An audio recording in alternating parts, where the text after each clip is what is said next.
Eu tenho vindo desde Campinas, onde estive nesta manhã. Daqui a pouco vou estar voltando para casa. Eu moro em Arujá e vou voltar como um raio, porque eu sou avô de uma linda senhorita chamada senhorita Lívia. Ela tem 5 anos de idade. E ela mora numa outra cidade, de Santa Isabel. E ela me avisou que hoje vai me esperar na minha casa.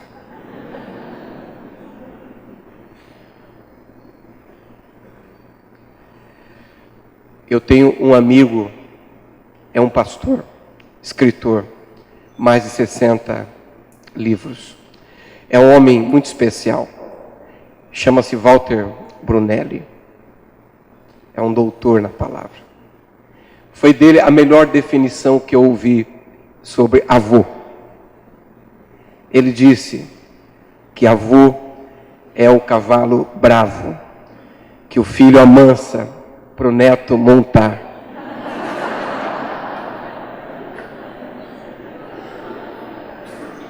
Eu acho que ele tem razão. Mas estar aqui hoje é um presente de Deus. É um privilégio, uma honra que Deus me concede. Quero louvar a Deus pela vida do meu irmão, do meu amigo, pastor Thomas. Thomas é um amigo mais chegado que um irmão. Eu ouvia falar muito dele antes de conhecê-lo. Cada vez que eu ouvia falar dele e do trabalho que ele fazia, e da integridade dele em Deus, e do compromisso dele com o Senhor, eu sentia como Isabel, uma criança saltando no meu ventre. Eu tinha muita vontade de conhecê-lo melhor. E desde o dia que nós estivemos juntos pela primeira vez, eu nunca mais consegui ficar longe dele. Eu quero louvar a Deus pela sua vida, pela maneira com que ele e Ana Rita têm sido uma bênção de Deus para vocês e para mim e para todos aqueles que amam Jesus aqui nessa região e nesse país. Quero louvar a Deus pelo pastor João Campos. Quero desejar bênção sobre sua vida, sua família. Pastor, sobre o vereador Martinho Leonardo e Lunalva, que eu tenho a oportunidade de reencontrar hoje. Quero louvar a Deus também pelos obreiros dessa igreja, aqueles que estão aqui no dia a dia ao lado dos pastores, como colunas, ajudando o Espírito Santo nos cuidados com a obra, o Yuri, Elias, Paulo, Rubens. Quero louvar a Deus também pela vida da Celina, que é desta igreja. Mas a Celina, ela tem dupla cidadania. Às vezes eu desconfio, tem tripla cidadania. Ela é membro dessa igreja e também é membro da Brasil para Cristo, nosso coração. E tem feito um lindo trabalho em nome de vocês ao lado do prefeito Paulo Alexandre. Quero também louvar a Deus pela vida do Fernando. Fernando é o líder do departamento que cuida de homens da Igreja Brasil para Cristo em toda a Baixada Santista. É um grande companheiro, é um homem de Deus. Eu estou muito alegre de tê-lo aqui conosco hoje. Eu também tive a felicidade de ser abençoado pela unção de Deus, ministrada pelo pastor Clay. E eu me alegrei tanto de vê-lo e ver o seu grupo que estava aqui ministrando, nos abençoando. Que Deus retribua em forma de bênçãos a sua disposição de ter vindo ao Brasil e de estar conosco nesse tempo para ser um canal de Deus na nossa vida. Eu estou deputado federal, mas sou pastor, sou filho de pastor e sou neto de diáconos. Eu sou a terceira geração de obreiros da minha família. Esse ano eu completei 47 anos de idade. Às vezes parece um pouco mais, às vezes um pouco menos, depende do dia. Mas é isso, 47. E completei esse ano 41 anos como pregador do Evangelho. Eu comecei a pregar o Evangelho aos 6 anos. Como disse a vocês, meu pai era pastor. E ele era de uma escola, a escola de Manuel de Melo. Manuel de Melo dirigia uma reunião, um culto com 10 mil pessoas, ninguém podia andar. Meu pai era do mesmo jeito. E ele e minha mãe tinham um número importante de filhos. Quando eles se casaram, ele tinha 2 filhos. A minha mãe era viúva, tinha 5. Então eles começaram com 7, que é o número da perfeição. E aí nascemos mais 5, que é o número da graça. Eu sou o primogênito do casamento deles.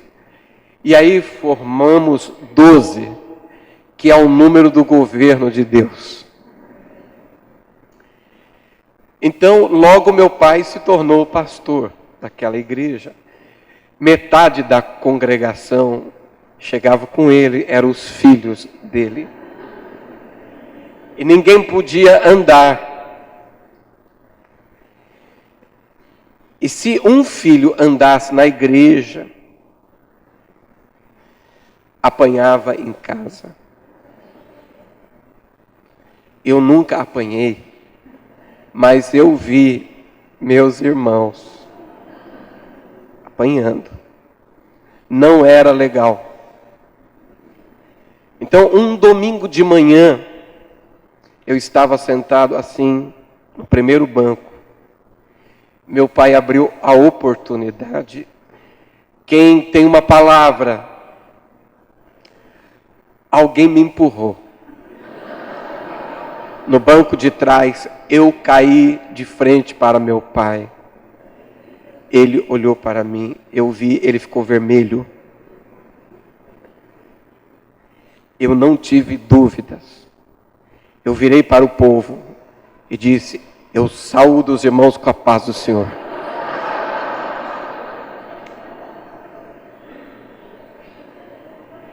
Eu preguei a primeira mensagem da minha vida.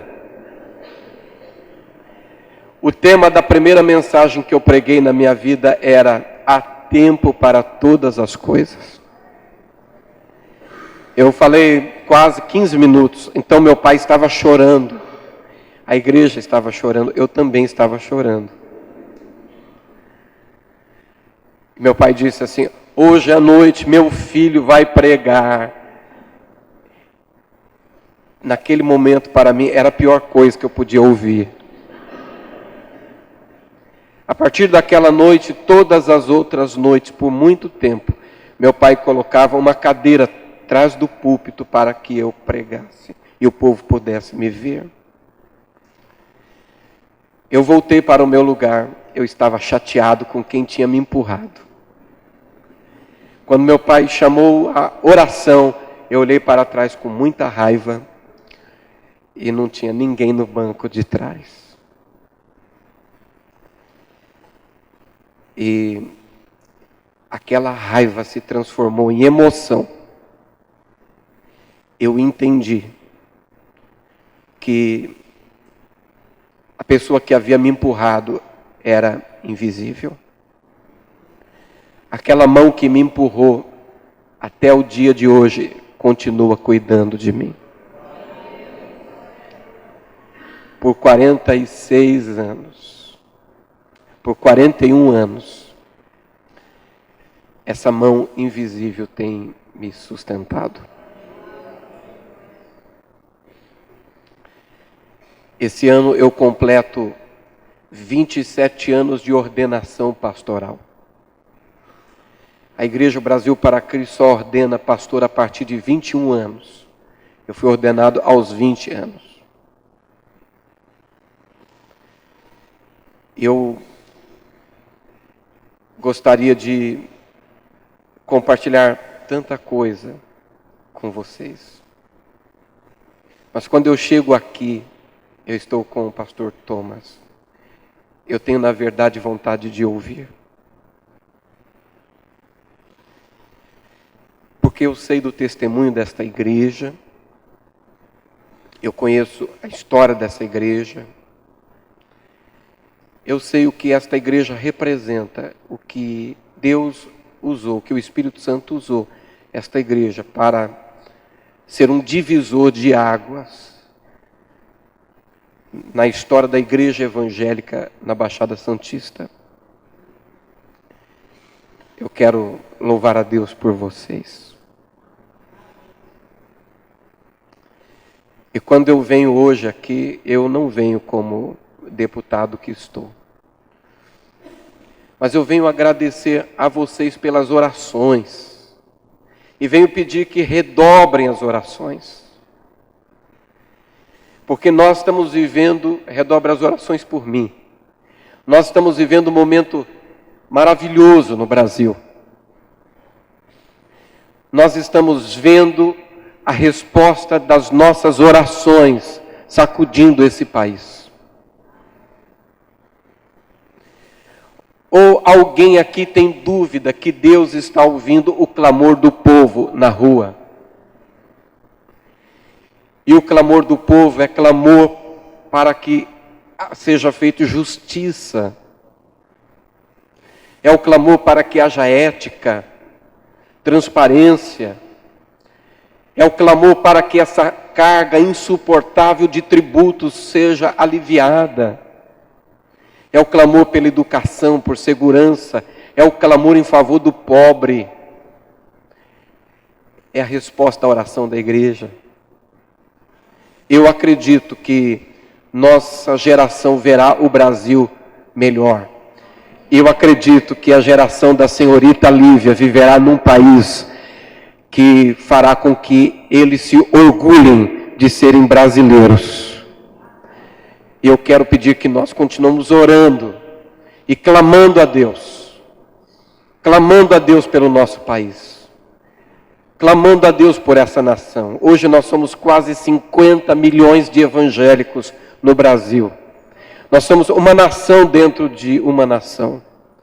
Mas dentro de 10 anos nós seremos mais do que metade da população brasileira de pessoas que confessarão Jesus como seu Senhor, como seu Salvador. Então nós somos uma geração de transição. E é com essa alegria, mas com esse sentimento de responsabilidade de um servo que é convidado para ocupar essa santa tribuna, que eu quero compartilhar com vocês uma palavra. Eu pretendo ser breve, eu quero ser objetivo. Às vezes eu digo isso, aí Fernando, Eduardo, olham para mim e já ficam preocupados. Todas as vezes que eu disse isso, não deu certo. Mas eu prometo que vou me esforçar. Abra sua Bíblia, por favor, no primeiro livro do profeta Samuel. Capítulo 9 e versículo 3.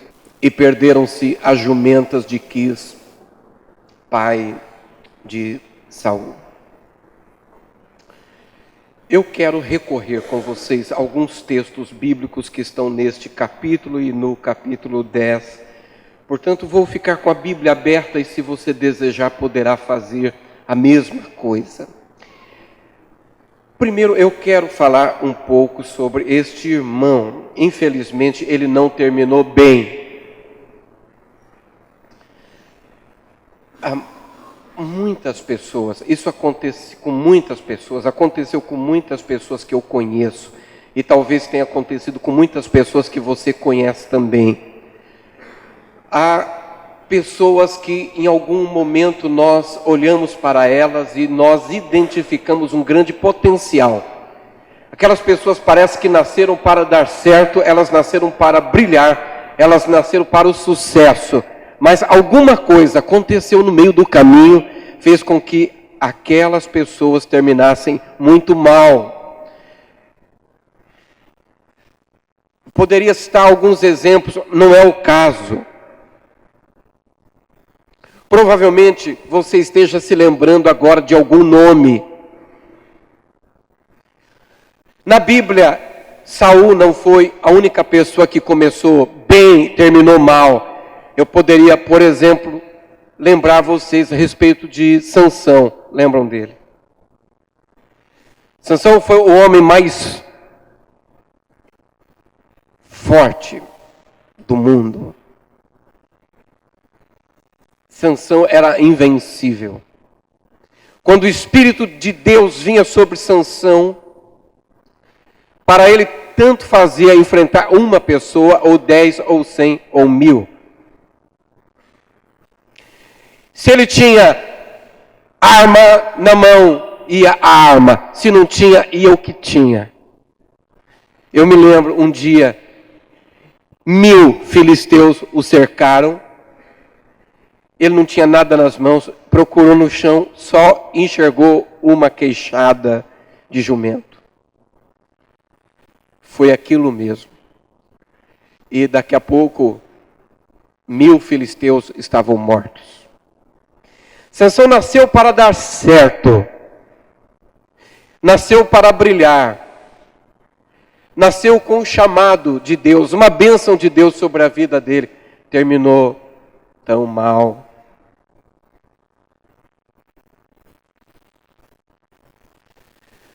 Eu poderia falar no Novo Testamento sobre Judas Iscariotes. Judas não era um sujeito ruim. Judas era um homem de confiança. Eu não sou inteligente como Jesus. Não dá nem para comparar.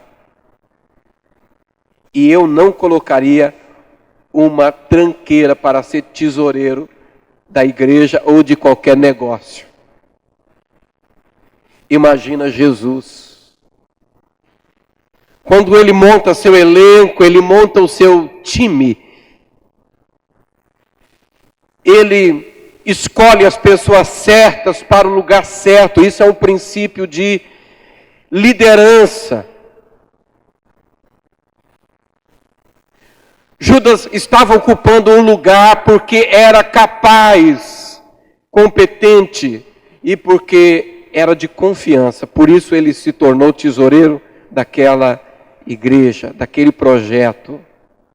Ele começou bem.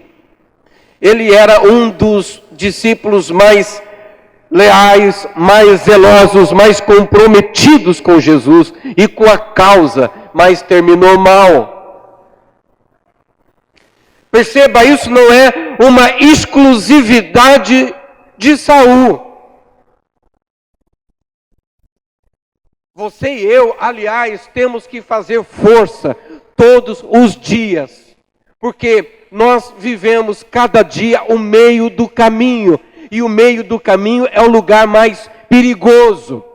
Lugar perigoso não é o começo, e nem sempre, aliás, na maioria das vezes, também não é o fim.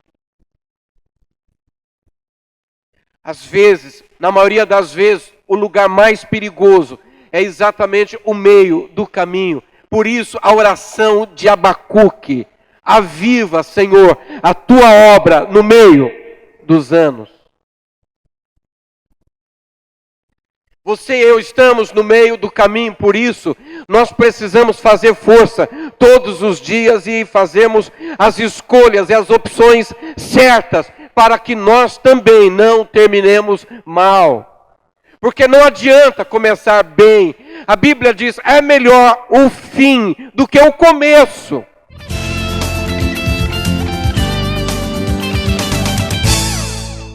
O tempo todo mundo muda e você faz parte dessa mudança. Venha participar conosco de algo inédito na sua vida, que acontece aqui. Música, novos amigos e uma nova família.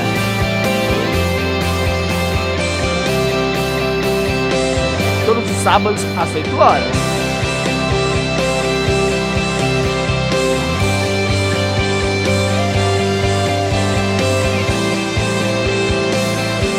Faça valer a pena, Igreja 100% Vida, você mudando para melhor.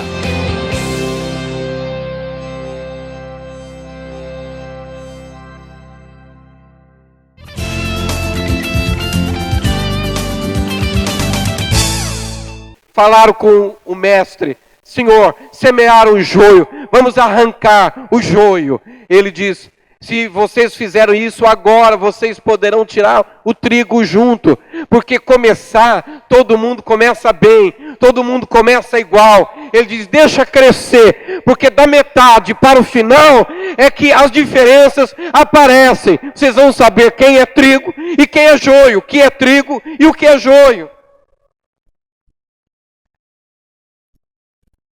Dia 31 de dezembro acontece a tradicional corrida de São Silvestre. Eu tive já vontade de correr, eu só não tive coragem. Eu fico, às vezes, animado com alguns amigos que correm. E é interessante porque eles usam tênis de campeão, meia de campeão, os shorts de campeão, camiseta de campeão, número de campeão. E, normalmente, todo mundo larga como campeão. Mas, da metade da prova para frente, eles vão ficando cansados. E os verdadeiros campeões, muitas vezes começaram a prova mais devagar. Mais devagar. Mas no final, eles apertam o passo e arrebentam a faixa, a linha de chegada. É bom começar bem. Há uma ciência em começar bem. Mas melhor do que começar bem é terminar bem. Eu quero louvar a Deus pela experiência que eu tive com Deus. Aos 3 anos de idade, foi a primeira experiência que eu tive com o Espírito Santo. Quando minha mãe caiu doente na minha casa, eu tinha 3 anos, não tinha ninguém para orar por ela. Eu coloquei a mão sobre a cabeça dela, eu não sei o que eu orei, mas naquele dia Jesus curou minha mãe. Eu louvo a Deus pela minha experiência aos 6 anos com Jesus, de começar a pregar e por tudo aquilo que eu vivi na minha infância e na minha juventude. Eu louvo a Deus pelo privilégio de ter começado bem, mas eu olho para a palavra de Deus e eu vejo Jesus tendo uma conversa num determinado momento com um grupo de irmãos. Começaram bem e Jesus diz assim, quem são vocês? Eles disseram, como assim? Em teu nome nós expulsamos demônios, curamos enfermos e falamos em línguas. Ele diz assim, vocês são malditos, eu não conheço vocês. Eles começaram bem e não terminaram bem. Essa é a história de Saul. A história de Saul é a história de um camponês que se transforma em caçador de jumenta. E é, na sequência, a história de um caçador de jumenta que se transforma em rei. É uma história fantástica. É um enredo de um filme atraente, emocionante, empolgante.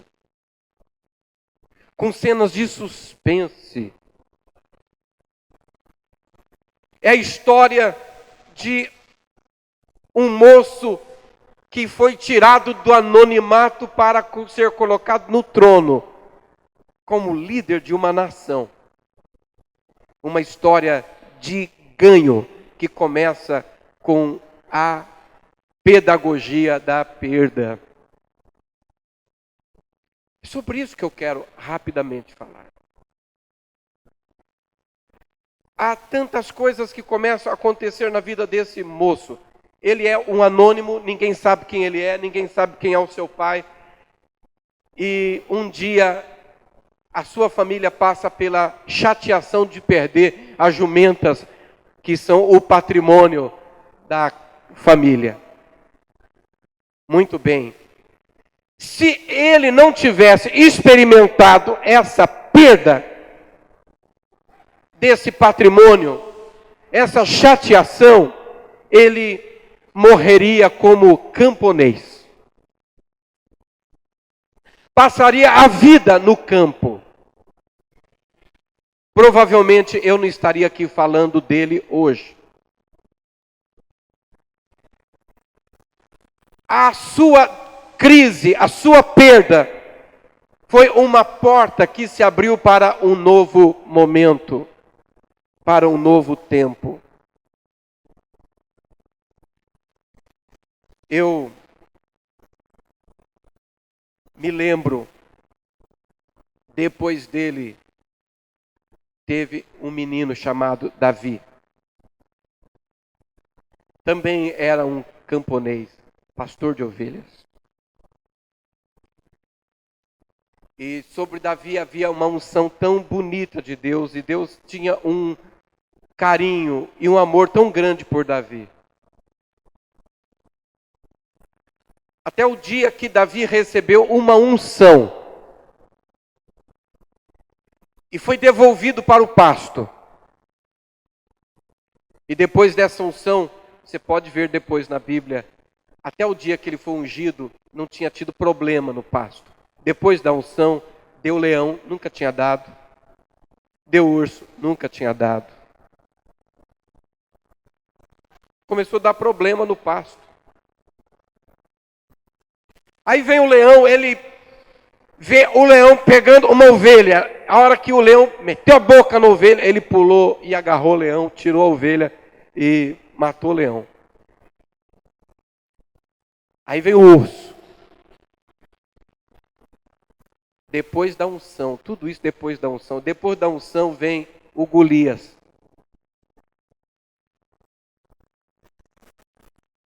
O Golias tinha 2,90 metros de altura. Ele disse assim: mandaram um moleque lutar comigo, eu vou arrancar a cabeça do corpo, vou dar carne para os urubus comerem. Davi disse assim para Golias: você vem contra mim com espadas e lanças, eu vou contra você em nome do Senhor dos Exércitos. Você já conhece a história. Acontece que se não tivesse tido leão nem urso, e se não tivesse tido um Golias na história de Davi, Davi ia morrer cuidando de ovelha. O que tirou Davi do pasto e colocou no trono foi exatamente o Golias que apareceu na sua história. A mesma coisa, Saul. O que tira o Saul do anonimato e o projeta e o coloca diante de uma porta aberta tremenda, é exatamente esse momento que ele vive de prejuízo, de perda, de luta. Eu não gosto de luta.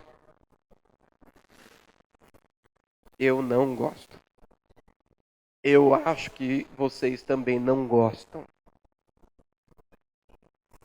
Eu devo confessar a vocês, eu nunca fiz essa oração de manhã para Deus. Senhor, manda uma luta hoje.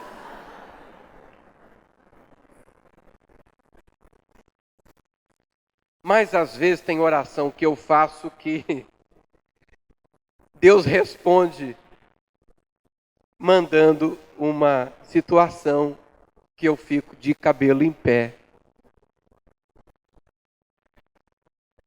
Porque se eu oro pedindo a Deus a oportunidade para servi-lo melhor, se eu oro pedindo a Deus que me ajude a crescer, para a glória do seu nome, se eu oro pedindo que Deus me abençoe, eu tenho que estar preparado para ser deslocado da minha zona de conforto, do lugar onde eu estou. E muitas vezes, se não sumir uma jumenta de estimação, e se não aparecer um leão, nem um urso, nem um Golias na história, eu não vou sair do meu pedaço, e eu não vou me expor, e não vou permitir que o braço de Deus me leve para onde eu preciso estar, para o lugar da manifestação da glória de Deus e da revelação. Eu sou deslocado da minha zona de conforto pelas lutas, pelas perdas. Eu sou deslocado da zona de conforto pelas aflições do tempo presente, que a Bíblia diz não dão para comparar, não é possível compará-las com a glória que haverá de vir. Mas eu não gosto, é lógico que eu não gosto. Eu conheço um hino, canto desde pequeno.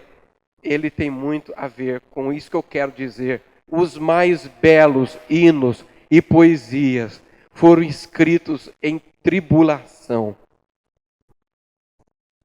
Eu não gosto de passar luta, mas a verdade, quando eu olho para trás e eu sinceramente olho para a minha história, para a minha vida, eu me dou conta de que eu não cresci nos momentos de celebração. Eu não cresci nos momentos confortáveis. Eu não cresci nos momentos de tranquilidade. Os momentos que eu mais tive revelação, crescimento, edificação, que eu fui renovado, que eu tive oportunidade de ter um upgrade, de viver novos desafios, de subir novos degraus. Os momentos que eu tive oportunidade de passar de um estágio para o outro, foram exatamente os momentos que eu fui surpreendido com as dificuldades, com as jumentas perdidas na minha vida.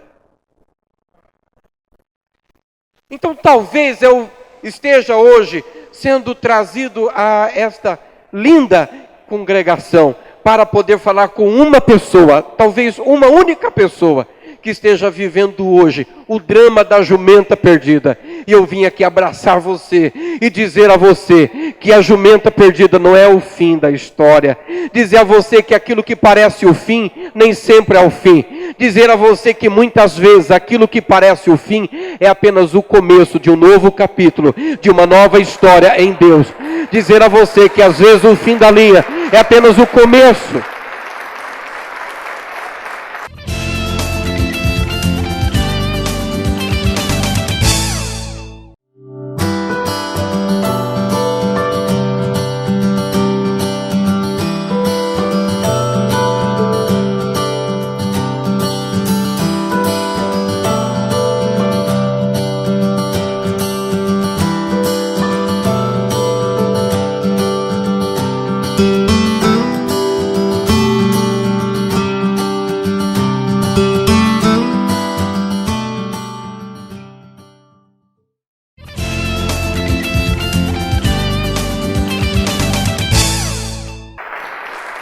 Dizer a você que muitas vezes Deus permite que algumas canetas estejam nas mãos de pessoas que nem gostem tanto da gente, nem nos queiram tão bem, nem torçam tanto por nós. E muitas vezes essas pessoas, ou então as circunstâncias, têm o poder de colocar um ponto final na história que nós estamos escrevendo. Mas o mesmo Deus que permite que essa caneta coloque um ponto final na história que estamos escrevendo, é o Deus que tem poder de pegar uma caneta, a sua caneta, e transformar todo ponto final em vírgula, e continuar uma história mais bonita, mais rica, mais gloriosa. A Bíblia diz, a glória da segunda casa é maior do que a glória da primeira casa. Quem pode glorificar a Deus, levante sua mão para o céu e dê um brado de glória a Deus por isso.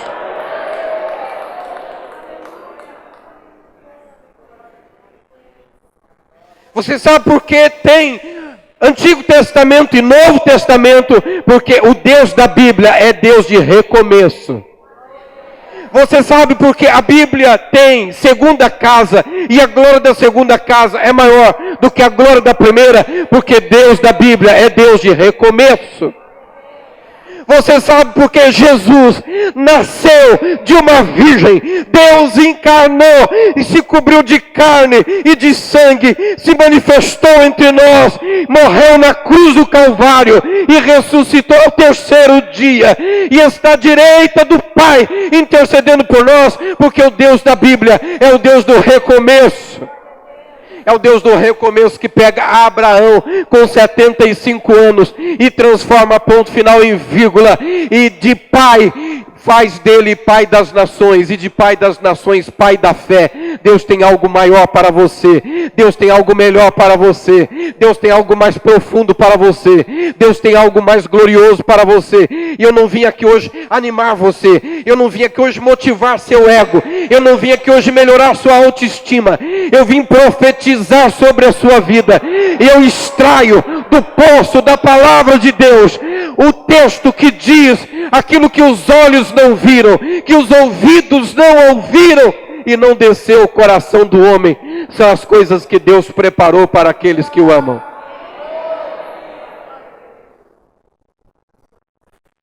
Então Saul é tirado da zona de conforto porque a jumenta some. Seria muito bom que não precisasse sumir nenhuma jumenta. Nossa. Mas não tem jeito. Deus às vezes fica dando uns toques, mas enquanto Ele não abre a cerca para a jumenta ir embora, a gente não entende. E aí quando a cerca se abre, a jumenta some, a gente fica pensando, o diabo roubou a jumenta. O diabo não tem nada a ver com isso. Aliás, eu não sei se o que eu vou dizer é verdade. Eu ouvi, eu não sei se é totalmente verdade. Lá na igreja, meu pai era pastor em Santa Isabel, ele foi pastor 40 anos da mesma igreja. Tinha um presbítero, chamava Guerino Giraldi, italiano. Ele disse uma vez que encontrou o diabo chorando, abraçado com um poste, na frente da igreja.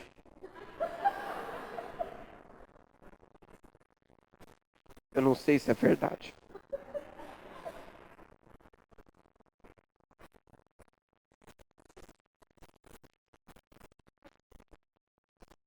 Eu nunca tive coragem de perguntar para ele. Mas ele disse que perguntou para o diabo, por que você está aí chorando? O diabo disse, porque por causa desse povo aí dentro, tudo que acontece de ruim ele joga nas minhas costas.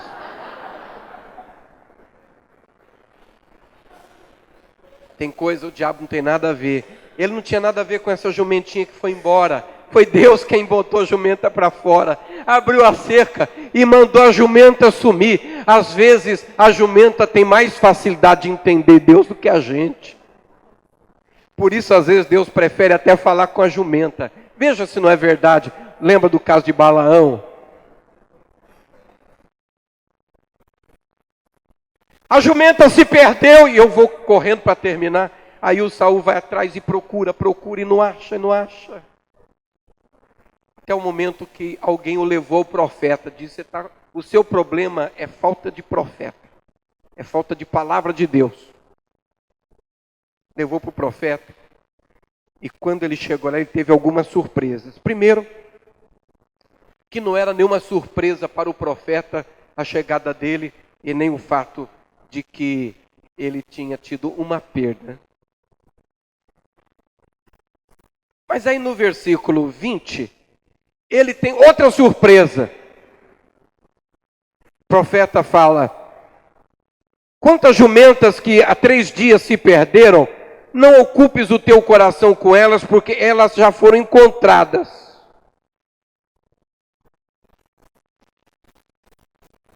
Isso foi uma surpresa. Mas não parou aí. Segunda surpresa, No versículo 24, o profeta diz, agora entra aqui em casa. Quando ele entrou, tinha 30 príncipes sentados. E tinha um lugar vazio. Ele diz, esse lugar aqui estava reservado para você. E no versículo 24 ele chama o cozinheiro e diz, lembra aquilo que eu mandei você reservar? Levantou-se, pois, o cozinheiro a espádua com o que havia nela e pô-la diante de Saul e disse Samuel, eis aqui o que foi reservado, está diante de ti, come, porque se guardou para ti, para esta ocasião.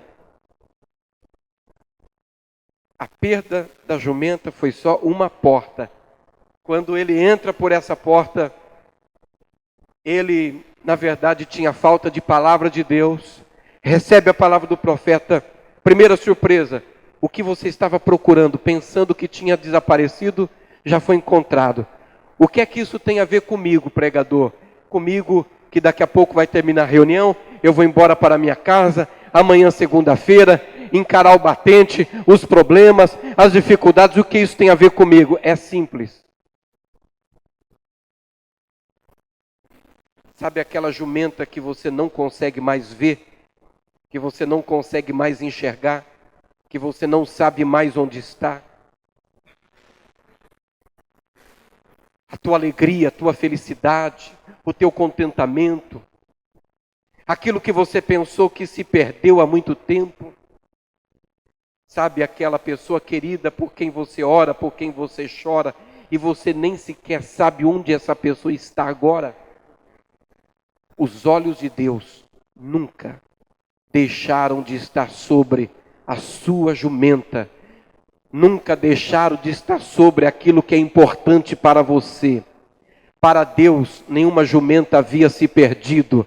Para Deus, querido e querido, na sua vida não existe nada perdido. Aquilo que você não vê, Deus vê. O que você não enxerga, Deus enxerga. O que você não sabe onde foi, Deus sabe onde está.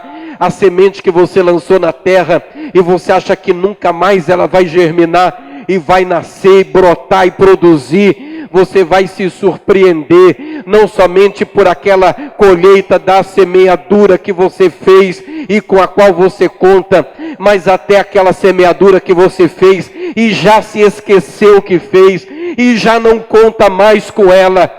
Daqui para o final desse ano, para o final de 2013, ainda tem muito tempo. Deus só precisa de um momento é menos do que um segundo. Deus só precisa de um momento para mudar a história e colocar diante de você uma nova porta aberta, e uma porta aberta que ninguém vai fechar. Eu quero que você receba, se puder, se você pode crer em profeta que profetiza de olhos abertos, receba esta palavra como uma palavra da parte de Deus para a sua vida. Diante de Deus, nos olhos de Deus, nada está perdido. Segundo, um prato preparado. Deus sabia o que ele comia, o tamanho que ele comia, a quantidade que ele comia. Estava tudo certo, esperando por ele.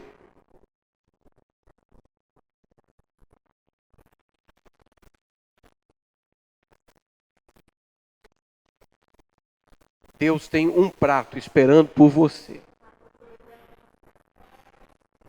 Eu creio de todo o coração que nós vamos viver o melhor tempo da história da igreja na terra.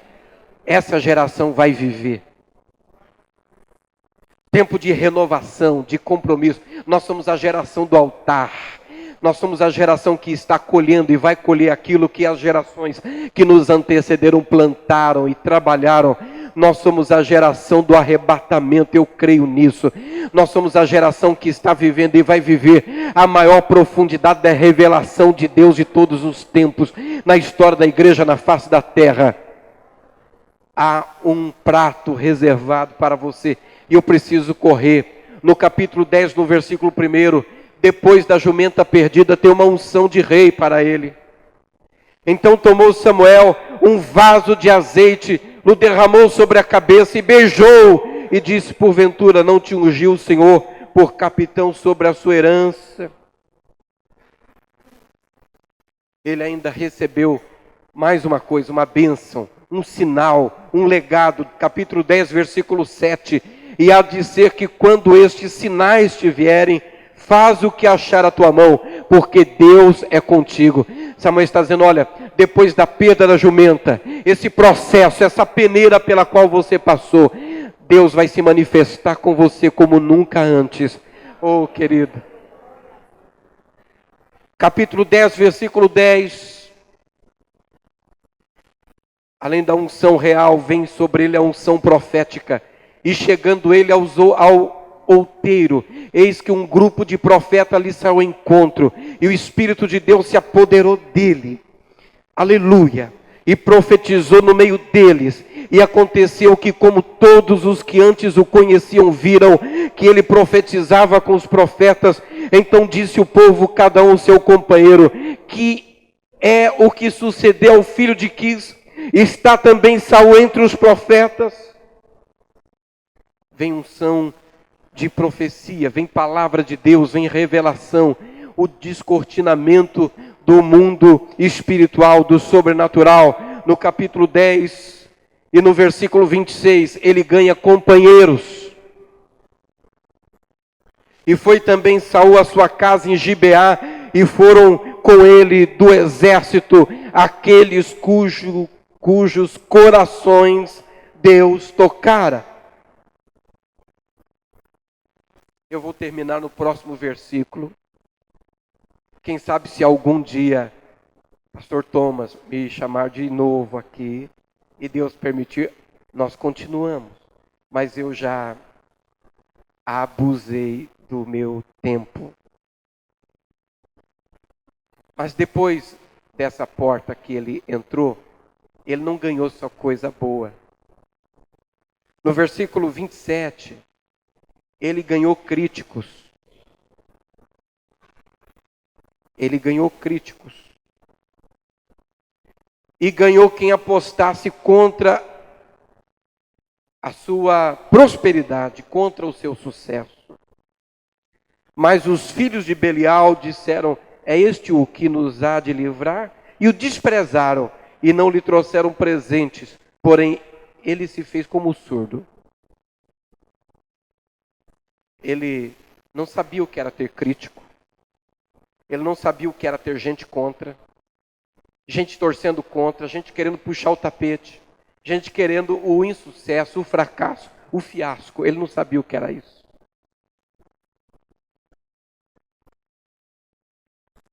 E você sabe como isso incomoda, como isso é chato.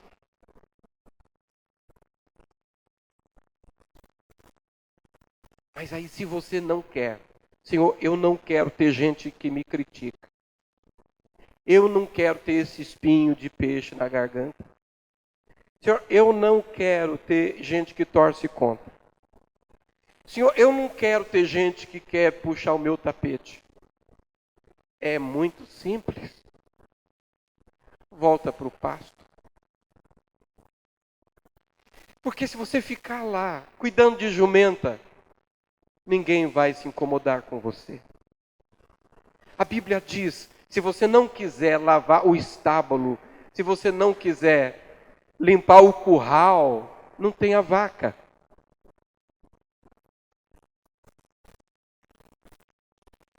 Agora, você quer ter vaca, você vai ter que limpar o curral. Se você quer que Deus tire você do campo, do pasto, e que Deus te levante e te honre, que Ele te dê unção real, unção profética. Se você quer que Deus te dê revelação, se você quer que Deus te cerque de pessoas, de companheiras e companheiros, se você quer que Deus te dê presentes, então também te prepara, porque no pacote vem crítica e críticos, porque no pacote vem também os fariseus, porque no pacote vem também quem vai torcer contra. Agora, não se incomode com isso, porque Ele costuma preparar uma mesa para você, na presença dos seus inimigos, e Ele unge a sua cabeça com óleo, e o cálice transborda, e a bondade e a misericórdia do Senhor vão te seguir todos os dias da sua vida. Não se incomode, porque mesmo que todo o inferno dê as mãos, e todos os demônios do inferno deem as mãos, e comecem em sua volta a dizer: ela não vai para frente, ela não vai dar certo, ele não vai conseguir, mesmo que todo o inferno dê as mãos, o poder de Deus, a mão de Deus vai te arrancar do cerco, e Ele vai estabelecer você na terra da promessa. Guarde isso. Deus não teria prometido se não pudesse cumprir, e Ele não teria começado se não pudesse terminar o que começou na sua vida. Saul ganhou crítico, ganhou gente torcendo contra, mas não foi crítico nem gente que torceu contra que fez ele terminar mal. Foi a falta de cabeça dele, foi a falta de discernimento, foi a falta de compromisso e não arredar pé do compromisso que ele tinha com Deus, do chamado que ele tinha com Deus. Foi a perda da visão espiritual, foi a incapacidade de conviver com os novos que Deus estava levantando, como no caso de Davi. Mas ele podia ter terminado muito bem. Deus tinha amor por Saul. Quando Deus tomou dele o reino e dividiu, havia tristeza no coração de Deus. Querida e querido, eu finalizo. Já estou fechando a Bíblia. Já estou colocando minhas anotações dentro da Bíblia. Já estou me despedindo de vocês. Eu finalizo dizendo que eu estou certo, estou convencido de que Deus, que ocupa ao mesmo tempo passado, presente e futuro, e que está no seu futuro, está com os braços abertos, dizendo a você: pode vir, eu já fui na sua frente,